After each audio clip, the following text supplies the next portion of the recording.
Okay, this is the 100-120 class. This is just some practice. There's some bills that are in the assembly right now. Go ahead and read the introduction.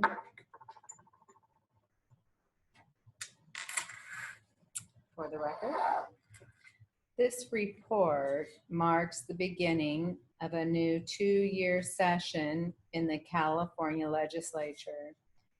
Any bill that was not passed and signed by the governor as of September 30th of last year is dead, and the legislature has started with a clean slate with new bills introduced in each house between December 5th and February 17th of this year.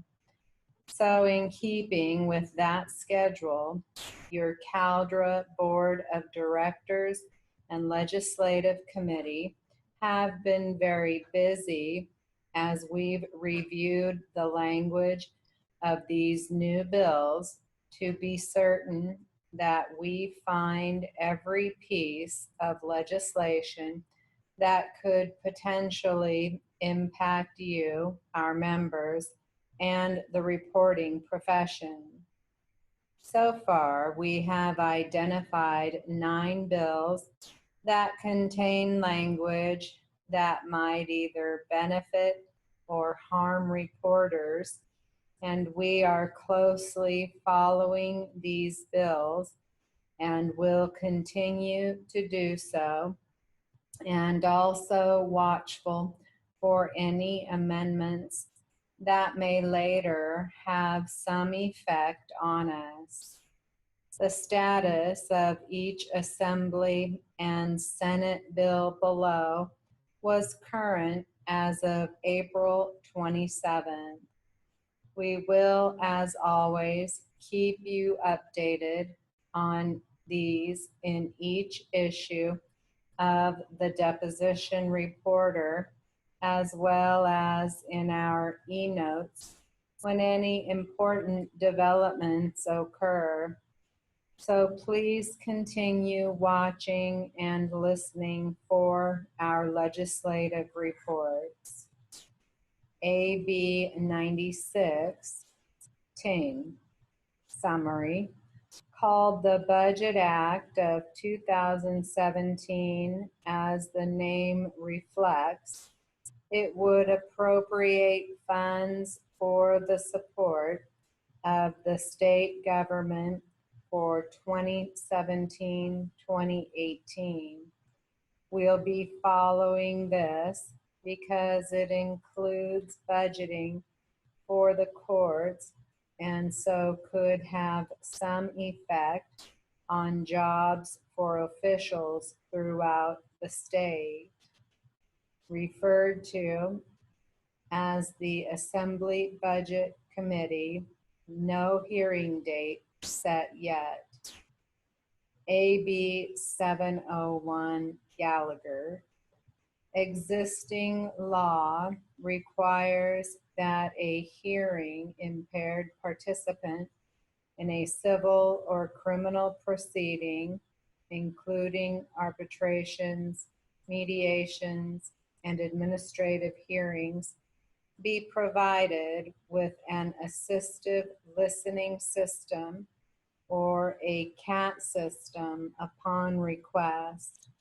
As amended March 30th, this bill would change the term hearing impaired to deaf or hard of hearing, would append the language, the services of an operator of a to CAT system, and would define CAT system as one that provides real-time captioning or similar technology, would require that advance notice of the need for the services of this operator be given when the hearing is set, or not later than 5 days prior to the hearing, that the hearing will not begin until the requested system is in place or the services can be performed. It would also require that the Court Reporters Board establish standards to certify operators of CAT systems as defined above by January 1, 2019, and that by July 1, 2019, operators of so defined CAT systems shall be certified pursuant to the standards so established by the CRB. The bill would also prohibit the official or pro tem reporter assigned by the court to produce the official record from being the operator of a CAT system as defined. The operator of a CAT system shall provide the speech-to-text equipment to be used unless otherwise supported by the court. Support or opposition, with CCRA as a sponsor, Los Angeles County Court Reporters Association, Northern California Court Reporters Association, and Sacramento Official Court Reporters Association. No opposition on file. On 3/29, it was heard by and passed as amended by the Assembly Judiciary Committee. On 4/26, it was heard by the Assembly Appropriations Committee, referred to the suspense file. All right, this is some congressional warm-up for the record. Mr. President, we see from this job description that the Joint Chiefs, and particularly the chairman, have the responsibility for preparing all of the plans and providing the readiness necessary for the defense of this nation. And if the plans for our defense are not adequate, there is nowhere else to look for assigning responsibility for our not having it. If the plans are not fulfilled by their superiors, I do not see how the Joint Chiefs can say, well, we will go along with the political figures in the administration and keep quiet. As for the role of the chairman of the Joint Chiefs in that job description I just cited, it is as follows. The chairman of the Joint Chiefs of Staff, while holding such office, takes precedence over all other officers of the armed services. Besides participating as a member, the chairman serves as presiding officer of the Joint Chiefs of Staff, provides agenda for their meetings, and works to ensure that business is carried out as promptly as is practicable. He informs the Secretary of Defense on issues before the Joint Chiefs of Staff, including those upon which agreement among the Joint Chiefs of Staff has not been reached. The chairman manages the joint staff through its director in consultation with the chiefs of staff and with the approval of the Secretary of Defense. He selects the director joint staff. The appointment of officers to serve on the joint staff is subject to his approval. Mr. President, I read all of that into the record. for one purpose: to demonstrate that the chairman of the Joint Chiefs of Staff is the one person in charge of all planning. He takes precedence over all other officers of the armed services. It is his job to see that the business of the Joint Chiefs is carried out. The advice rendered to the Secretary of Defense and the President is inadequate to the task at hand. The responsibility for that failure can rest nowhere except upon his shoulders. So if the chairman of the Joint Chiefs now comes before the Armed Services Committee seeking confirmation for a second term and says that we are on the edge of strategic inferiority, the responsibility for that grave decline rests squarely on his shoulders. If his counsel could not arrest that decline by convincing his superiors to avert that danger, then in my judgment, he should have done precisely what he said in my office 2 years ago. He should have resigned, but he did not resign, and he is seeking reconfirmation.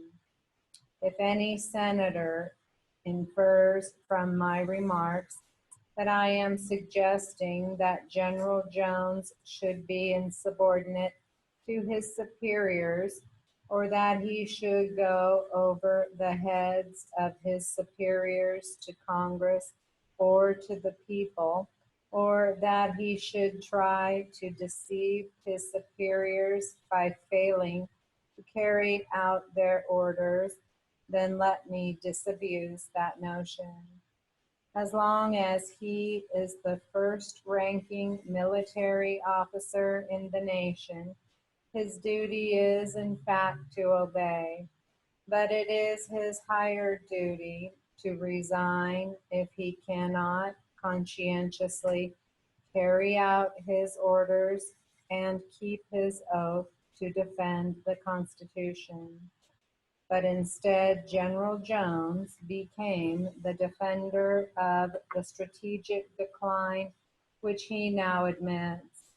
I cannot conceive of a military advisor giving advice that leads to strategic decline. We must assume that he did not advise a decline, but the decline was programmed by the administration anyway. We must assume that the decline was the result of political decisions. The general, therefore, became the defender of those political decisions by presenting military rationalizations for them, even though he knew that those political decisions were leading to decline. The pro-defense rhetoric of the present administration is fundamentally deceptive. American military power has eroded during the Carter administration to a point at which the national security of the United States is in clear jeopardy. Now even the chairman of the Joint Chiefs say we are on the edge of inferiority. Okay, this is some jury charge material for the record. This is the vehicle that brings the defendant into court, and it is not proof, it is an allegation. The proof, as I say, must come from the witnesses who have taken their oaths and testified. Now, I charge you that an assault is an unlawful attempt coupled with a present ability to commit violent injury upon the person of another. Therefore, an assault is any unlawful attempt or offer with force or violence to do bodily injury to another person where they have the ability to complete that attempt. Now, members of the jury, a battery is the carrying into effect or the successful accomplishment of the assault by using or applying force to the person of another, however slight, in a rude, angry, or resentful manner. Now, there are two kinds of assault and battery that you should be concerned with because this indictment charges this defendant did commit assault and battery with intent to kill. Also included in that is the lesser offense of assault and battery of a high and aggravated nature. Now, that is by law included within this indictment, even though it is not specifically written in it. The greater includes the lesser. An assault and battery with intent to kill is such an assault and battery which, if the person assaulted had died, the party making the assault would have been guilty of murder. Now, in order for you to fully understand what an assault and battery with intent to kill is, it is necessary for me to charge you to a limited extent the law of murder. Now, murder is the killing of a human being with malice aforethought, either express or implied. Now, there must be malice or there can be no murder. Likewise, an assault and battery with intent to kill, the element of malice must be present. Now, malice is any formed design or doing mischief, whether it arises from hatred, ill will, or otherwise. Malice aforethought means that the malice must have been in the mind of the party at the time the blow or blows were struck. Malice need not be in the mind of a party who struck the blow or blows for an appreciable length of time prior to inflicting the injury. If it was in the mind just before the blow or blows were struck, and at the time the blow or blows were struck under the law, that is malice aforethought. Now, malice aforethought is divided into two kinds, express malice and implied malice. It makes no difference whether the malice was express or implied, so long as one or the other is present at the time. Now, express malice is when a person, by word of mouth, expresses his hatred or ill will for another, or where the state shows that he made preparation before the blow or blows were ever struck to do the deed which was accomplished, lying in wait for a person or any acts of preparation going to show that the deed was in the mind of the accused would be express malice.